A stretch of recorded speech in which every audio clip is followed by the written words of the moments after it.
रविशंकर के लिए जो मैंने कंप्लेन की है ना, अगर उस पर यूनिट एक्शन ले लेती, सही टाइम पे सही एक्शन ले लेती, तो शायद मेरे को इतना मेंटली और फिजिकली टॉर्चर सहना नहीं पड़ता। क्योंकि मैंने हर एक चीज यूनिट पे कंप्लेन की थी रविशंकर की। सही टाइम पे सही एक्शन ना होने की वजह से मुझे और मेरे बच्चे को बहुत ही टॉर्चर सहना पड़ा। या तो वो लोग भी चाहते होंगे कि रविशंकर या तो मुझे खुद मार देंगे, ये मैटर खत्म हो जाए, या तो मैं परिस्थितियों से हार के सुसाइड करूं।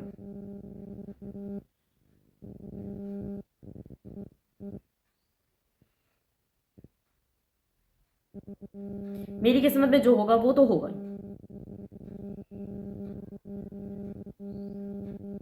उसके लिए तो मैं कुछ बोल नहीं सकती, पर परिस्थितियों से मैं हार नहीं मान सकती। मेरे पास ऑप्शन ही नहीं है।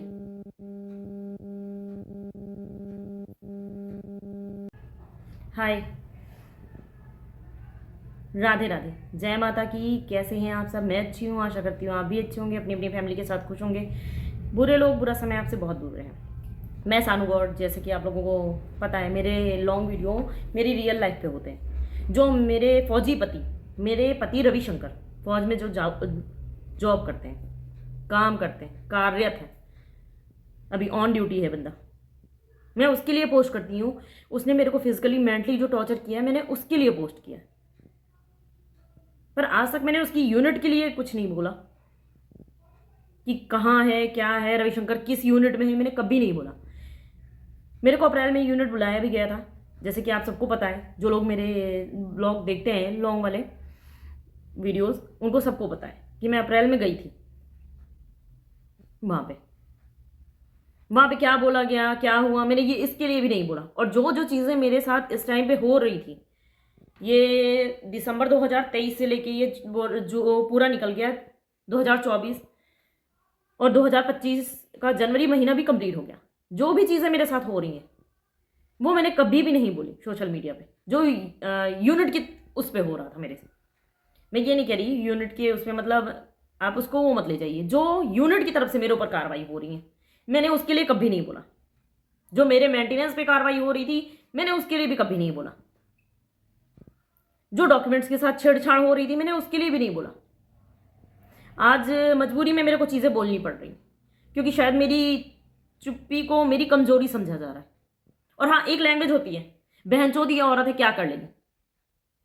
मैं औरत हूं, शायद नहीं कुछ कर सकती, पर मेरे साथ जो चीजें हो रही वो मैं बता सकती।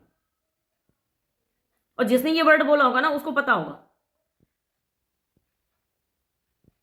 क्योंकि मैंने उस दिन वो वर्ड सुन लिया था।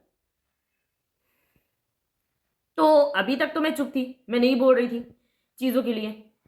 पर इंसाफ के नाम पे जो मेरे साथ मजाक हो रहा है ना यूनिट की तरफ से, उसके लिए मेरे को चीजें बोलनी पड़ेंगी, क्योंकि अपने लिए मेरे को खुद ही आवाज उठानी पड़ेगी।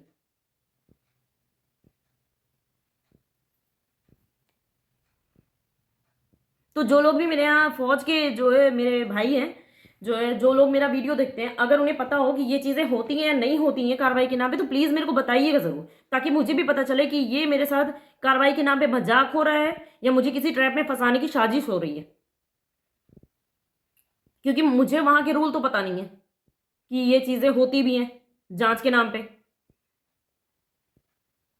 और हाँ, ये जो मैं बोल रही हूँ ना भाई, मैं बहुत मजबूर हो चुकी हूँ बोलने के लिए, तब मैं बोल रही हूँ। बात सिर्फ मेरी थी तो शायद मैं नहीं बोलती। अभी मेरी फैमिली को, मतलब मेरे पापा को, मेरी मम्मी को भी रविशंकर की तरफ से टॉर्चर मिल रहा है। यूनिट पे बैठे बैठे बंदा घर में मेरे गाली गलौज कर रहा है। उस उस भगौड़े की औकात नहीं है कि मेरे से बात करे डायरेक्ट, मेरी फैमिली को टारगेट कर रहा है। और मेरी फैमिली टॉर्चर होती है ना, तो मेरे को बहुत गुस्सा आता है। मैंने पहले भी जब ये चैनल स्टार्ट किया था तो इसी वजह से स्टार्ट किया था। जब तक मेरे तक टॉर्चर था तब तक तो मैं बर्दाश्त कर रही थी।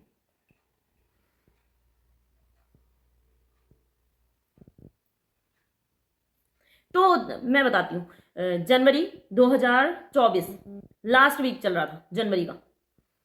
मुझे नहीं बताया गया कि यूनिट की तरफ से मेरे को कोई भी इंफॉर्मेशन नहीं दी गई कि फौज के 2 बंदे आर्मी के मेरे घर पे आएंगे।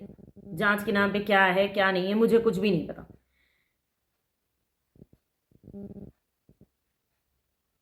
पहले पता ही नहीं चला था मेरे से। बस यूनिट के सीनियर, रविशंकर के सीनियर ने मेरे से मेरा एड्रेस मांगा, तो मुझे लगा भाई डॉक्यूमेंट देने के लिए एड्रेस लिया हुआ। उस टाइम पे भी उन लोगों ने मेरे को ये नहीं बताया कि तुम्हारे यहाँ 2 आदमी भेजे जाएंगे फौज के। आए, वो कमांड के पास से आए हैं दोनों फौजी जो बंदे थे, मेरे को उनका यूनिट का नाम नहीं पता है। दोनों फौजी बंदे कमांड हॉस्पिटल के पास है आर्मी, वहां से आए थे। रविशंकर की यूनिट ने भेजे थे, उनके सीनियर्स ने। उन्होंने ना मुझे कोई डॉक्यूमेंट दिया, ना यूनिट ने मेरे को उनके लिए इन्फॉर्म किया था, ना उन्होंने, उन दोनों बंदों ने मेरे को आने से पहले इन्फॉर्म किया था। वो लोग जब मेरे गेट पे खड़े हो गए तब मेरे को कॉल मिला रहे। और जैसे कि आप सभी को पता है कि मेरे पास प्रिंस रहते हैं, मेरा बेटा रहता है। उस दिन मैं प्रिंस के हेयर कट के लिए गई थी, तो जब मैं नाई के यहाँ बाल कटवा रही थी तब मेरे पास कॉल आता है अननोन नंबर से। मैंने जब कॉल रिसीव की तो उस इंसान ने बोला कि मैडम आप हैं कहाँ। मैंने कहा सर क्यों?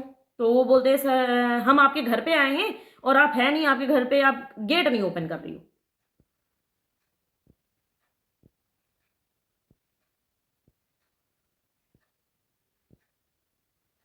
मेरे को मतलब एकदम से वो हो गया, शौक लग गया कि मेरे गेट पे आकर के 2 आदमी खड़े हैं जिन आदमियों को मैं जानती नहीं।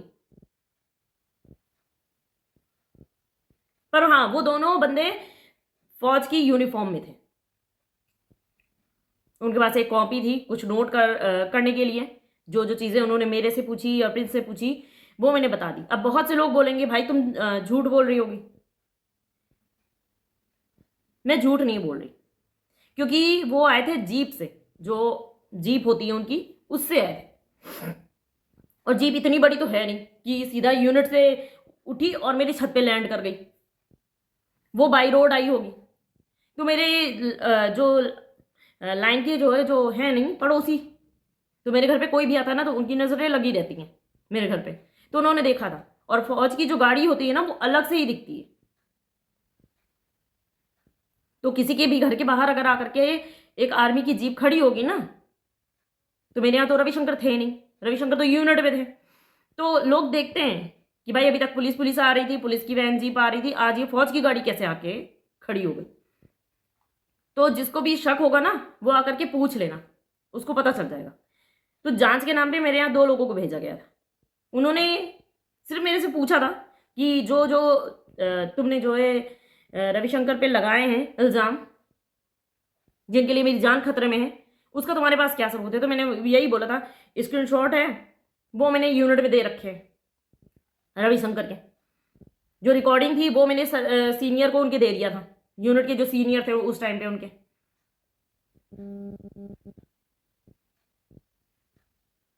उनको दे दिया था। और उसके बाद रविशंकर मेरे घर आए थे तो रविशंकर घर आए थे तो फ़ोन तोड़ दिए थे। तो रिकॉर्डिंग है नहीं, पर हाँ स्क्रीनशॉट का मैंने प्रिंट निकाल लिया था तो वो बच गए थे मेरे पास। प्रिंस को रविशंकर ने मारा था, उसके ट्रीटमेंट के डॉक्यूमेंट देख के, अपना जो भी डॉक्यूमेंट थे, जबकि मैंने सारे डॉक्यूमेंट यूनिट में दे दिए थे, उसके बावजूद मेरे पास क्या सबूत है और प्रिंस के ट्रीटमेंट के कौन कौन से डॉक्यूमेंट हैं और क्या क्या चीजें हैं, बस इस चीज की जानकारी लेने के लिए वो बंदे आए थे। तो क्या जांच के नाम पे ये चीजें भी होती हैं? और उनके साथ कोई भी लेडीज नहीं थी, उन्होंने मेरे साथ कोई गलत व्यवहार नहीं किया। उन दोनों जो भी आए थे फौज के बंदे, उन लोगों ने मेरे साथ कोई गलत व्यवहार नहीं किया, गलत बोला भी नहीं, सिर्फ इंफॉर्मेशन ली है और चले गए। बदले में ना डॉक्यूमेंट दिया, ना कुछ भी दिया, कुछ भी नहीं दिया। और ना ही यूनिट की तरफ से मेरे को पहले इन्फॉर्म किया गया कि आपके घर में ऐसे ऐसे 2 आदमी आएंगे। तो क्या जांच के नाम पे ये चीज़ें होती हैं? फौज किसी को भी उठा करके जो है घर पे भेज देती है, जबकि उस घर में सिर्फ एक औरत और एक बच्चा रहता है। जबकि कंप्लेन मैंने रविशंकर के अगेंस्ट की थी और रविशंकर के ऊपर तो जांच के नाम पे कुछ भी नहीं है, 0 है।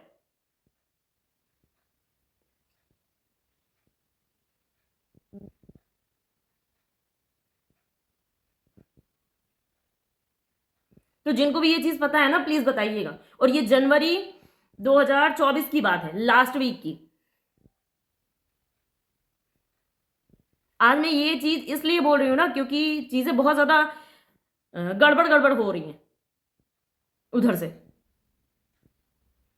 मतलब कभी कुछ बोल दिया जाता, कभी कुछ बोल दिया जाता, और ये चीज़ मेरे को बोलना पड़ रहा है। उस टाइम पे मैंने ये चीज़ पोस्ट नहीं की थी। मुझे लगा कि यूनिट है, न्याय ही करेगी, मुझे यकीन था। पर न्याय के नाम पे अगर मेरे साथ मजाक हो रहा है तो शायद चीज़ें मेरे को ओपन, खुला खुला होकर के बोलनी पड़ेगी।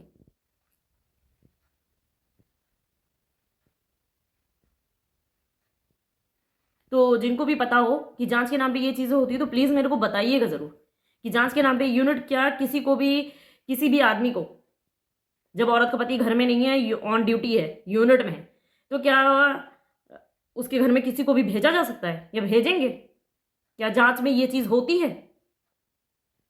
और क्या इसका लिखित में कोई चीज़ दिया जाता है?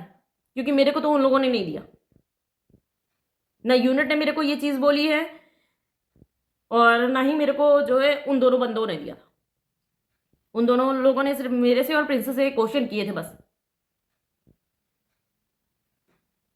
Thank you.